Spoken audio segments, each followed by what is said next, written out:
السلام علیکم ورحمۃ اللہ وبرکاتہ۔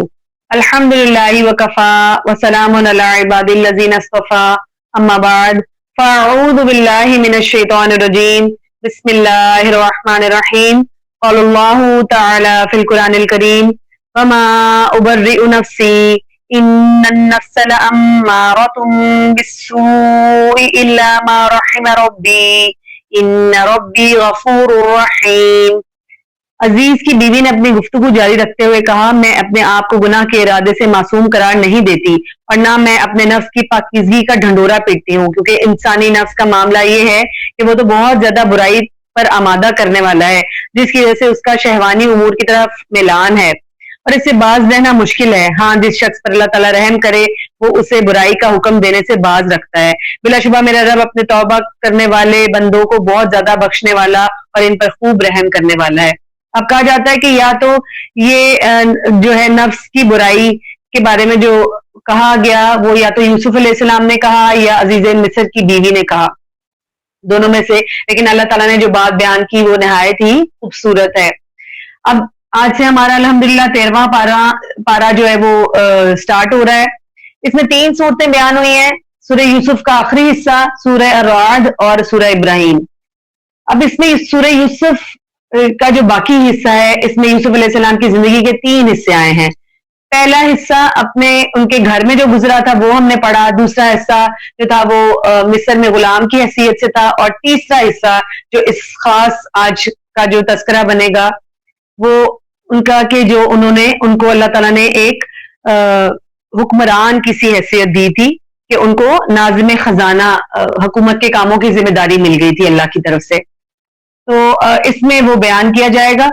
نفس امارہ جو آج ہم نے اس آیت میں پڑھا، اس کے بارے میں آتا ہے کہ انسان کے اندر 3 قسم کی نفسیاتی حصے موجود ہیں۔ نفس امارہ جو انسان کو گناہ اور برائی پر آمادہ کرتا ہے، نفس لوامہ اگر آدمی کوئی غلطی کر بیٹھے تو اسے ملامت کرتا ہے، جسے ہم اپنے زبان میں ضمیر کہتے ہیں، اور تیسرا نفس جو ہے وہ نفس مطمئنہ ہے جو نیکی کرنے پر انسان کو خوشی اور اطمینان دیتا ہے۔ تو جو یہ پارا جس میں آیت میں نے پہلی پڑھی اس میں نفس امارہ کی بات ہے۔ مفسرین کا بتایا کہ اس بارے میں اختلاف ہے کہ یہ بات کس نے کہی تھی۔ ہر انسان میں نفس امارہ موجود ہے جو دن رات انسان کو برائی کی دعوت دیتا ہے اور گناہ پر آمادہ کرتا رہتا ہے۔ یہ بات بتانے کے 2 مقصد ہیں۔ آدمی کو اپنے اندر بیٹھے اس دشمن سے ہر وقت چوکنا رہنا چاہیے، تھوڑی سی سستی بھی کریں تو اس کا وار چل سکتا ہے اور اس کا وار بہت کاری ہوتا ہے۔ نفس امارہ کے ہوتے ہوئے کسی شخص کو بھی خود کو پاک صاف نہیں سمجھنا چاہیے، اسی لیے اللہ تعالیٰ نے فرمایا فَلَا تُزَكُّوا أَنفُسَكُمْ، سورہ نجم کی آیت نمبر 32 ہے کہ اپنے آپ کو بہت پاک نہ سمجھو۔ بعض اوقات یہ نیکی اور پاکیزگی کا جو ہمیں تکبر آ جاتا ہے وہ انسان کو گمراہی کے رستے پر ڈال دیتا ہے۔ نفس امارہ کے حملوں سے وہی شخص بچ سکتا ہے جسے اللہ تعالیٰ اپنی رحمت خاص سے محفوظ فرمائے، لہذا ہر شخص کو ہر وقت نفس امارہ کے خلاف اللہ سے تحفظ مانگتے رہنا چاہیے۔ اللہ تعالیٰ فرماتے ہیں آیت نمبر 54 میں وَقَالَ الْمَلِكُ ائْتُونِي بِهِ أَسْتَخْلِصْهُ لِنَفْسِي فَلَمَّا كَلَّمَهُ قَالَ إِنَّكَ الْيَوْمَ لَدَيْنَا مَكِينٌ أَمِينٌ۔ اور بادشاہ نے کہا، جب یوسف علیہ السلام نے بادشاہ کو خواب کی تعبیر بتا دی اور جو خواب میں آفت کی پیشگوئی کی گئی تھی کہ جی آپ نے اپنے جو غلہ ہے اس کی حفاظت کرنی ہے اور اس سے نمٹنے کا طریقہ بھی بتایا، تب بادشاہ کو معلوم ہوا کہ یوسف علیہ السلام صاحب علم اور نہایت ذہین ہے۔